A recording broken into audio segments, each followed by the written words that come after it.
비즈니스라는 제목으로 여러분들과 함께 말씀을 나누어보려고 합니다. 얼마 전 추적 60분에서 오늘 설교 제목과 같은 제목으로 프로그램이 방영된 적이 있습니다.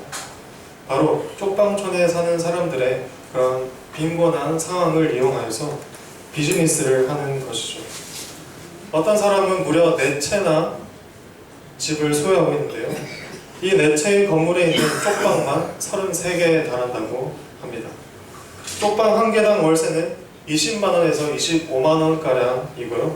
그의 월 수익은 600만원 이상의, 한 해로는 7,200만원 이상의 연봉에 해당된다고 합니다.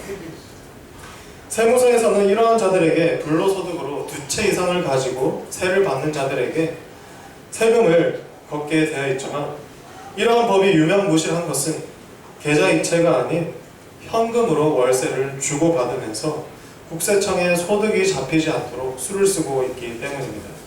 또 주인이 직접 나서지 않고 중간책을 두어서 그런 사람들을 관리하고 있기 때문입니다. 이것이 더 문제가 되는 것은 그가 얻은 소득에 대해서 정당한 세금을 안 낼 뿐 아니라 쪽방촌의 주 고객이라 할 수 있는 기초생활수급자들에게 폭리를 취하여서 월세를 받는다는 데 그러한 문제점이 더욱 있습니다. 한 평가량 3.3제곱미터 되는 그러한 방에 곰팡이가 피는 그러한 집의 집세가 월 20만원이 넘으니 기초생활수급으로 살아가는 사람들에게는 굉장한 부담이 아닐 수가 없겠지요. 강남 지역에서 가장 비싼 월세집의 한 평당 월세값을 계산해봐도 이와 비슷한 가격이 나타나는 것은 쪽방이 폭리를 받고 있다는 말을 더욱 뒷받침해준다는 것입니다. 더욱이 이러한 집에서 살다가 물이 새고 여러 군데가 고장이 나도 고쳐주지 않는다라고 합니다. 마음에 안 들면 떠나라고 하면 그만이기 때문입니다. 이러므로써 열악한 주거 환경은 더 열악해지는 그러한 문제가 계속해서 생겨나고 있는 것입니다. 사랑하는 여러분, 송구스럽게도 우리 성도님들 중에서도 이러한 고초를 겪고 계신 분이 있을 것이라 사료됩니다. 또 누군가의 노후 비즈니스를 위해서 그러한 일환으로 열악한 주거 환경에 비해서 많은 월세를 내며 겨우겨우 살고 계실지도 모르겠습니다. 그 주인은 호화롭게 어디선가 모든 월세를 걷어서 살고 있겠지요. 이러한 사태는 어디서부터 잘못된 것일까요? 누군가는 말합니다. 저렇게 사는 건 다 젊었을 때 열심히 살지 않아서 그런가요? 젊었을 때 열심히 살지 않은 사람들을 왜 도와줍니까? 라고 말합니다. 정말 이들은 젊어서부터 잘못 살아서 이렇게 살고 있는 것일까요? 조그만 방에도 폭리를 취하는 자들의 행포가 과연 그곳에 사는 사람들이 젊어서부터 잘못해서 그러한 폭리를 취하는 방에 살고 있는 것입니까? 성경은 이러한 상황에 대해서 어떤 내용을 담고 있을까요? 성경에도 이러한 사회적 약자에 대해 다룬 기록이 있습니다.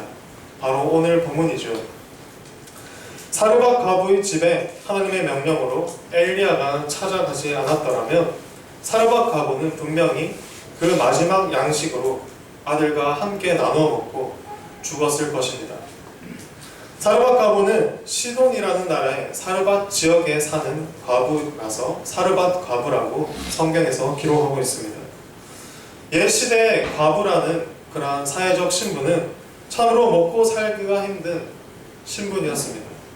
사회적 약자였으며 여자가 경제적인 일을 하는 구조가 아니었기 때문에 돈을 벌 수도 없고 국어를 해야만 먹고 살 수 있는 그러한 신분이었다라는 것이죠. 또 남들이 해놓은 것에 찌꺼기나 또 부스럼을 주어서 사용해야만 하는 그러한 약자였습니다. 오늘 본문에서도 사르밧 과부는 분명 나뭇가지를 줍고 그것을 장작으로 사용하여 마지막 요리를 해먹을 작정이었던 것입니다. 남들이 열심히 장작을 패서 집으로 가지고 갈 때 그 지게에서 흘러내린 그 나뭇가지 조각을 줄 수밖에 없었던, 혹은 바람이 불어서 날아온 그런 나뭇가지를 주어서 장작을 할 수밖에 없었던 이 사르밧 과부였던 것입니다. 사르밧 과부는 아들과 함께 먹을 것이 한 끼밖에 남지 않았던 빈곤한 자였고 삶의 소망이 모두 끊긴 자였습니다. 이러한 과부는 언제 어떻게 영악한 자들에 의해서 이용당할지 모르는 아주 약자 중의 약자였던 것입니다. 레 미제라블이라는 빅토르 위고의 소설을 알고 계신가요?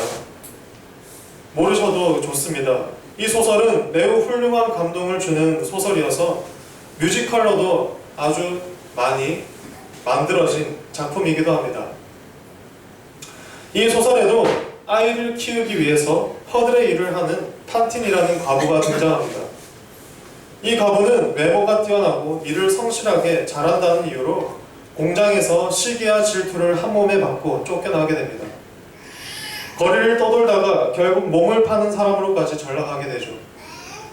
영악한 자들의 비즈니스에 이용되다가 죽음을 당하는 결말을 맺게 되는 이 이야기는 참으로 가슴을 아프게 합니다. 그럼에도 불구하고 이 과부는 죽기 전까지 딸을 위해 하나님께 기도하는 간절한 모습을 보이며 감동을 자아내기도 하죠. 이렇게 빈곤 비즈니스에 이용되기 십상인 오늘 본문의 사르밧 과부는 과연 어떠한 결말을 맺게 될까요? 결론부터 말하면 이 과부는 아들과 함께 소망을 가지고 사는 인생을 가지게 되었습니다. 없던 소망이 하나님의 역사하심으로 인해 생기게 되었고, 이전과 같은 마음이 아닌 하나님께서 정말로 살아계심을 느끼게 되는 그러한 귀중한 체험을 하게 되었죠. 할렐루야. 아멘. 사랑하는 여러분, 과부에게 이러한 일이 있기까지 시련이 있었다는 것도 기억해야만 합니다. 사르밧 과부는 마지막 식량을 엘리야를 위해 주어야만 했습니다. 아들과 함께 먹고 죽으려고 했던 그 마지막 식량을 엘리야에게 주어야만 했다는 것입니다. 그 결단은 결코 쉽지 않은 결단이었을 것입니다. 그러나 그 일이 실천되었을 때, 믿음으로 실천되었을 때 사르밧 과부의 식량이 늘어났고 먹고 사는 문제를 걱정하지 않게 되었습니다.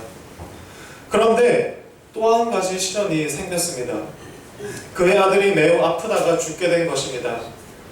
과부는 자신의 아들이 죽은 이유가 자신의 지난날의 과오에 있다고 생각하기 시작했습니다. 내가 지난날에 잘못 살아서 우리 아들이 죽었구나 라고 생각했다라는 것입니다. 그리고 이 모든 일의 전적인 책임이 엘리야에게 있다라고 엘리야를 원망하기 시작했습니다. 엘리야가 그 집에 찾아와서 자신의 모든 과오를 하나님 앞에서 생각나게 했다라는 것입니다. 엘리야 때문에 자신의 모든 잘못들이 생각났다라는 것입니다. 왜 우리 집에 와서 내 아들이 죽고 또 내가 지난날에 잘못했던 것들을 떠올리게 해서 왜 나를 지금 이중 삼중으로 괴롭게 하느냐라고 엘리야에게 이야기하고 있는 것입니다. 엘리야가 이 말을 듣고 마음이 편할 리 없었습니다. 엘리야는 이 말을 듣고 곧바로 엘리야가 아들이 누워있는 죽어서 누워있는 그 방에 들어가 통곡하며 하늘의 하나님께 기도를 드리기 시작했습니다. 그 간절함을 들은 하나님께서 아이를 살려주셨고, 그제서야 사르밧 과부는 하나님이 진정으로 살아계심을 믿게 되었다는 것입니다. 사랑하는 여러분, 지금 이 세상에서 우리는 그 누구나 경제적으로 평등한 세상을 살기가 힘들지 모릅니다. 우리는 여전히 생존을 위하여서 누군가의 비즈니스에 이용되어야 할지 모릅니다. 그러나 더 나은 세상을 위해서 우리가 할 수 있는 일은 결국 우리의 자리에서 하나님을 믿는 방법밖에 없습니다. 하나님을 믿으면 걱정하던 것이 해결되어지고 마음의 평안함을 가질 수 있습니다. 하나님의 사람을 통해서 좋은 일들이 일어날지도 모릅니다. 하나님을 사랑하는 사람들의 공동체에서 우리는 무엇인가 더 나은 삶을 사는 방법을 배우게 될지도 모릅니다. 사르밧 과부가 그랬던 것처럼요. 그리고 오늘의 두 번째 본문은 전합니다. 폭리를 취하는 자들, 빈곤한 자들을 이용하여서 비즈니스를 하는 자들에게 삭개오의 이야기가 교훈이 됩니다. 가난한 자들의 것을 많이 취한 자들을 회개하라고 말입니다. 그리고 그 회개에 합당한 삶을 살아라고 말이죠. 회개만이 유일한 삶의 길임을 삭개오의 이야기를 통해서 이야기해주고 있습니다. 삭개오는 예수님께서 자신을 반기시는 것을 보고 자신의 소유의 절반을 가난한 자들에게 주겠다고 약속했습니다. 그리고 만일 누구의 것을 빼앗은 일이 있으면 내 갑절, 네 배나 갚겠다고 이야기하였습니다. 사랑하는 여러분, 폭리를 취한 사람들, 그 사람들도 어쩌면 하나님께서 사랑하시는 사람들입니다. 그러나 저들은 자신의 하는 짓이 정말로 나쁜 짓인지 알지 못하고 설령 알았다 해도 회개하기보다 덮어두려 하고 있기에 잘못이 있는 것입니다. 그리고 그 만약에 회개를 했다 할지라도 회개에 합당한 열매를 맺지 못하기 때문에 그들이 여전히 잘못을 행하고 있다라고 이야기할 수 있는 것이죠. 사랑하는 여러분, 그들을 위해서 기도합시다. 그들이 예수님을 온전히 만날 수 있도록 기도합시다. 우리가 진정으로 그리스도인이라면 우리가 처한 이 상황이 매우 열악한 환경 속에 있을지라도 우리의 상황을 위해서 기도할 뿐 아니라 잘못을 행하고 있을 그런 자들을 위해서도 우리는 기도해야만 합니다. 그래서 그들의 마음이 변화되고 더 이상 이 땅 가운데서 자신의 이익을 위해서만 살고 이웃을 사랑하지 않는 자들이 없도록 말입니다.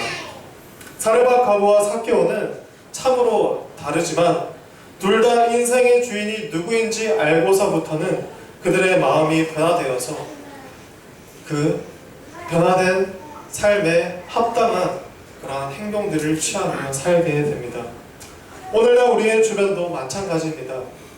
사르밧 과부와 삭개오의 인생의 주인공이 하나님이 되시는 순간부터 난망하고 절망하는 순간이 희망과 기쁨의 순간으로 바뀌고 이웃의 것을 탈취하고 폭리를 취하려는 마음에서 자신의 것을 이웃에게 나누어주고 폭리를 취했던 것을 몇 배나 더 얹어서 돌려주려는 마음으로 바뀌는 것을 보게 되면서 말이죠. 사랑하는 여러분, 우리는 누구입니까? 우리 인생의 주인은 누구십니까? 진정으로 하나님이 우리의 주인이심을 믿고 살아가십니까? 인생이 고달프고 슬프고 외롭고 힘들게 느껴질지라도 하나님을 끝까지 믿으시기를 소망합니다. 아멘.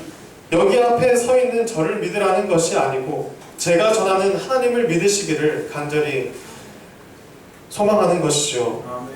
인생의 주권자가 되시고 모든 인생의 심판자가 되시는 하나님을 믿고 전적으로 그분을 따르기를 작정하신다면 우리의 인생에서 시시때때로 찾아오는 그 어둠들 가운데서 빛으로 맞설 수 있는 것입니다.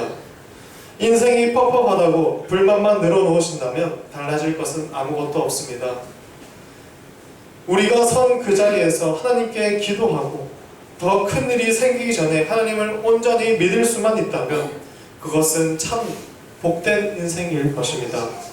사랑하는 여러분, 우리가 사는 이 완전하지 못한 세상에서는 끊임없이 영악한 일들이 발생될 것입니다. 그것을 위해서 누군가는 하나님의 마음을 가지고 맞설 것이죠. 아직 이 땅 가운데 희망이 있는 것은 그것을 알고서 하나님의 마음으로 돕고자 하는 이들이 있기 때문입니다. 그리고 그 마음에 부응해서 살아가는 자들이 있기 때문입니다. 우리는 완전한 세상에 들어가기 위하여 완전하지 않은 이 세상에서 하나님의 자녀로서 버티고 이겨내고 싸워야만 하는 그러한 사명을 가진 자들입니다. 부족한 것이 많지만 우리의 사명은 오직 지켜내야만 하는 것이죠. 여러분이 힘들고 어렵고 지칠 때 또다시 일어설 수 있는 것은 하나님이 계시기 때문입니다. 오직 하나님께서 계시기 때문입니다. 그 아들 예수 그리스도를 통하여서 사망 권세를 깨뜨리셨고 모든 어둠을 그 발밑에 두시게 되었기 때문입니다. 그래서 하나님을 믿고 예수 그리스도를 믿는 자들에게는 성령님께서 도움이 되시고 모든 어둠 가운데서 주님을 의지함으로 이겨내고 앞으로 나갈 수 있는 것입니다. 사랑하는 여러분, 우리는 주님 때문에 이미 승리한 자들입니다. 완전하지 못한 세상에서 맛본 여러가지 패배감 때문에 완전한 세상을 우리에게 선물로 주신 하나님의 은혜를 뒷전으로 할 수 없습니다. 우리는 하나님의 은혜로 값없이 의롭다함을 얻은 자들이며 이미 이 땅에서 그분과 함께 승리를 거머쥔 자들입니다. 그 승리는 우리의 사리사욕을 채우는데 합리화의 형식으로 쓰여질 승리가 결코 아님도 기억해야만 합니다. 예를 들어서 상식적이지 않은 행동을 하여서 누군가에게 피해를 주었는데 자신이 여전히 예수님을 믿기 때문에 이겼다라고 말하는 데 쓰여질 승리가 아니라는 것입니다. 하나님을 사랑하고 이웃을 사랑하는 일에 승리하는 것이 바로 주님이 주신 승리를 계승하는 자가 해야 할 일입니다. 누가 봐도 명확한 그 어둠 가운데서 하나님의 말씀의 빛으로 승리하는 것이 진정한 승리라는 것입니다. 그 승리에 합당한 행동을 하는 것이 우리의 몫입니다. 우리는 오직 하나님의 자녀에게 승리할 수 있습니다. 오늘 본문의 엘리야가 사르밧 과부에게 하나님의 대언자로서 희망과 위로를 주었듯이 또 사르밧 과부가 그로 인해 진정 하나님을 믿고 행동하였듯이 삭개오가 자신의 잘못을 깨닫고 가난한 자들에게 자신의 것을 다시 돌려주기로 한 것과 같이 하나님의 사람들이 자신의 자리에서 하나님과 함께 승리함으로써 많은 이들에게 하나님을 향한 믿음을 주는 데 귀하게 쓰여지기를 소망합니다. 사르밧 과부가 그렇게 마음을 먹고 삭개오가 그렇게 마음을 먹었을 때 여전히 그들이 사는 세상은 구조는 크게 변화되지 않았습니다. 그들의 마음이 예수님의 마음으로 가득 차고 하나님의 마음으로 가득 찼을 때 그들에게 더 이상 그 불합리한 사회적 구조와 아픔은 문제가 되지 않았습니다. 그 마음 가운데 평안함이 있었기 때문입니다. 우리는 어쩌면 이 세상을 살아가는 동안 이 구조 속에서 벗어나지 못할 수 있습니다. 그러나 유일한 방법은 오직 하나님만을 신뢰하고 우리의 자리에서 하나님만을 앙망할 때인 줄로 믿습니다. 아멘. 하나님을 앙망하고 살아가면서 정말로 예상하지 못하였던 능력 위에 능력으로 베풀어 주시는 하나님의 크신 은혜를 기억하고 또 체험할 수 있기를 소망합니다. 아멘. 기도하겠습니다. 사랑의